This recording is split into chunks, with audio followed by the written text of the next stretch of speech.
Bro, sini deh. Gue mau cerita sesuatu yang mungkin lo juga sering rasain. Pernah gak sih lo ngerasa udah kerja keras banget, udah push diri sampai limit, tapi kok rasanya ada aja yang kurang?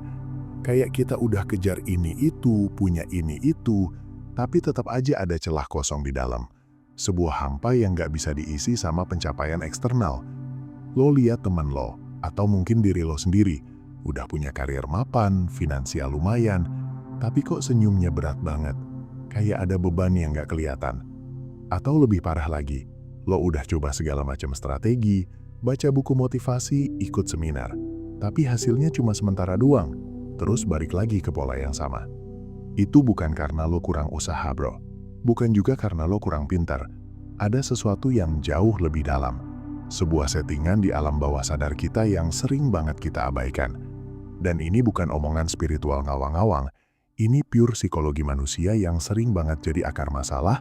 Kenapa keberlimpahan itu kayak lari-lari ngehindarin kita? Gue nemuin ini pelan-pelan. Dan pas gue sadar, anjir, ini mah game changer banget. Makanya gue bilang jangan dicoba sembarangan. Karena ini bisa bikin hidup lo jungkir balik dalam artian yang paling positif sekalipun. Jebakan keinginan. Ketika haus justru menjauhkanmu dari sumber air. Oke, poin pertama yang sering banget kita lewatin bro adalah soal keinginan itu sendiri. Lo denger kan di mana-mana kalau kita harus punya burning desire, harus fokus sama tujuan, harus visualisasi. Iya, itu semua ada benernya. Tapi ada satu sisi gelap dari keinginan yang jarang dibahas, yaitu ketika keinginan itu sendiri justru jadi penjara.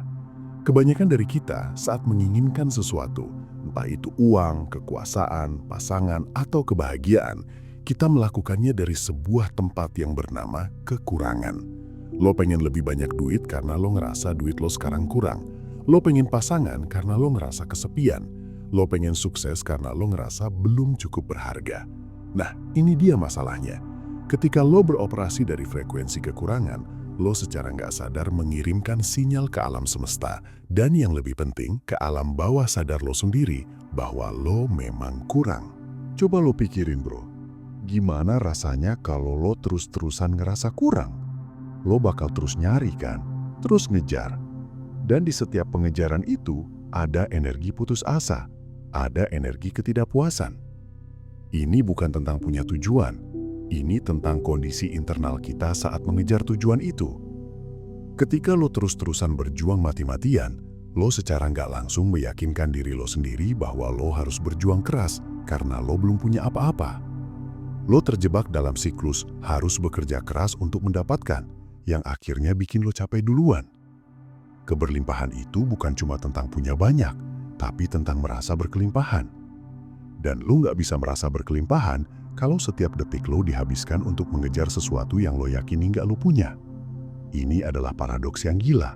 Semakin keras lo mengejar dari tempat kekurangan, semakin lo memperkuat identitas diri sebagai orang yang kekurangan.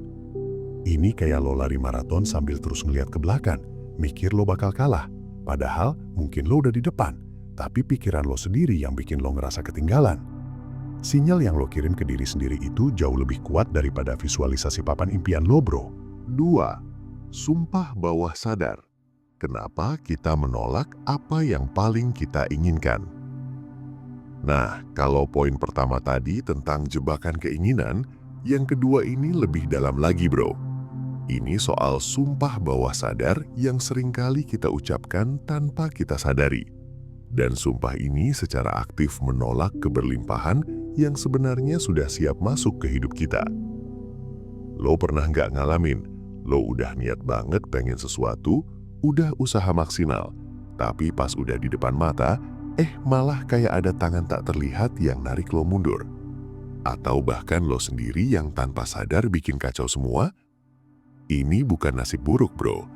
Ini seringkali adalah manifestasi dari program bawah sadar yang bertentangan dengan keinginan sadar kita. Bayangin gini, sejak kecil kita semua dibentuk oleh lingkungan, oleh orang tua, guru, teman, bahkan media. Ada banyak sekali aturan main yang tertanam di kepala kita. Misalnya, mungkin lo sering dengar kalimat kayak, orang kaya itu jahat, atau uang itu akar segala kejahatan, atau Sukses itu harus pengorbanan besar sampai nggak ada waktu buat keluarga. Atau, kalau lo bahagia banget, nanti ada aja musibah. Kedengarannya klise, tapi sumpah, ini mengakar kuat di alam bawah sadar kita. Otak kita itu kayak superkomputer yang terus-menerus mengumpulkan data dan membuat koneksi. Kalau lo sering dengar bahwa uang itu kotor, maka alam bawah sadar lo, yang tujuannya adalah melindungi lo, akan menciptakan skenario untuk menjauhkan lo dari kekotoran itu. Jadi, meskipun secara sadar lo pengen kaya, alam bawah sadar lo justru melihat kekayaan sebagai ancaman atau sesuatu yang bertentangan dengan nilai-nilai yang sudah tertanam lama. Ini lebih parah lagi bro, kalau lo punya belief kalau lo nggak layak bahagia atau nggak layak sukses. Mungkin ada trauma masa lalu, rasa bersalah, atau bahkan identitas diri yang terbentuk dari penderitaan. Kalau lo mengidentifikasi diri lo sebagai pejuang yang selalu berkorban, maka menerima keberlimpahan dengan mudah akan terasa asing, bahkan salah. Lo akan merasa seperti menipu diri sendiri, atau bahkan orang lain. Otak kita akan mencari cara untuk mengkonfirmasi keyakinan inti kita. Jadi, kalau keyakinan intinya adalah gue nggak pantas dapat yang enak, maka apapun keberlimpahan yang datang akan direspons dengan sabotase diri. Ini bukan tentang mental block biasa. Ini tentang sebuah kontrak tak terlihat yang lo buat dengan diri lo sendiri jauh sebelum lo sadar.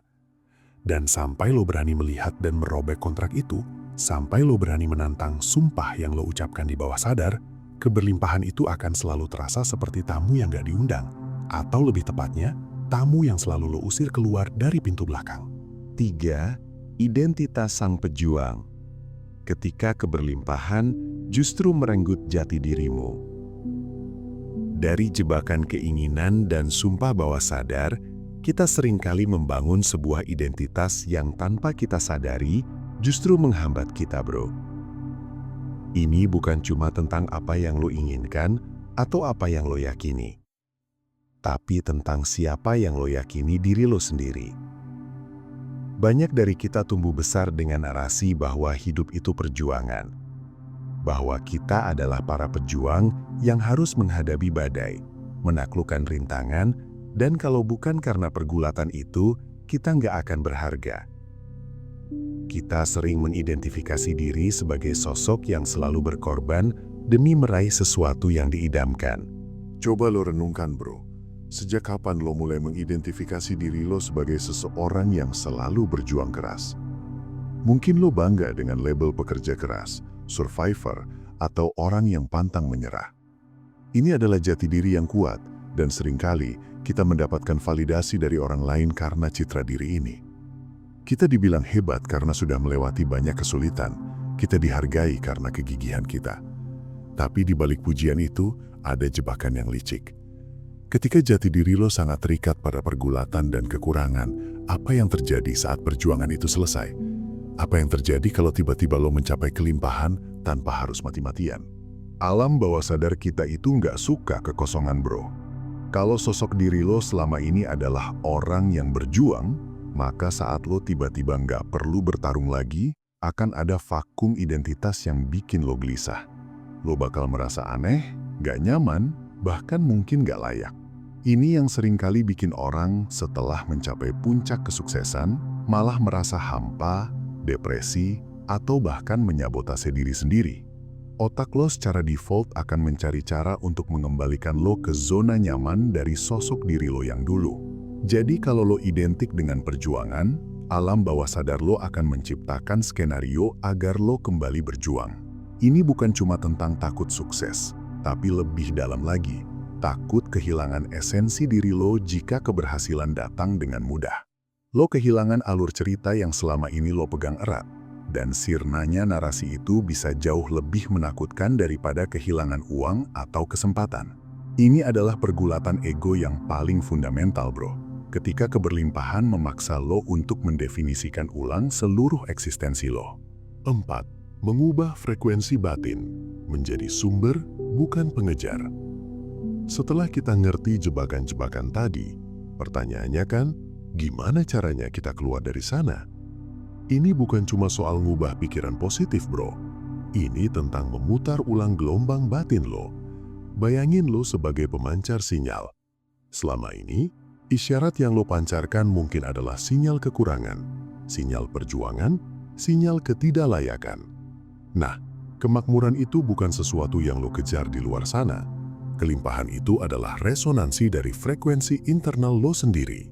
Kuncinya ada pada konsep menjadi, bukan mendapatkan. Kita terlalu sering fokus pada langkah apa yang mesti gue ambil demi meraih ini. Padahal pertanyaan yang lebih powerful adalah, siapa yang harus gue jadi agar ini datang ke gue?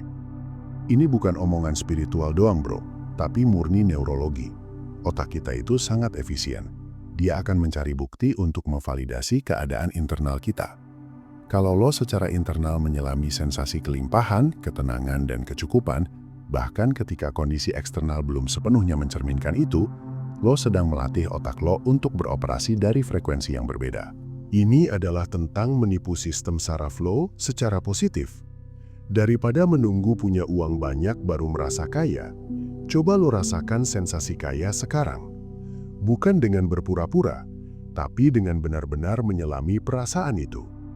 Bagaimana rasanya andai lo nggak perlu khawatir soal finansial?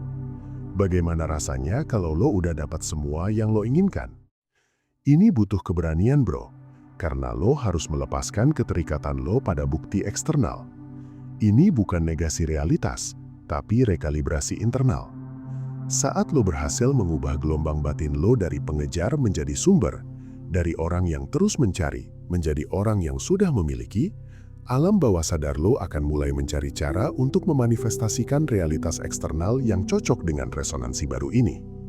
Ini seperti lo menyetel radio ke stasiun yang tepat, dan tiba-tiba musik yang lo inginkan mulai mengalun.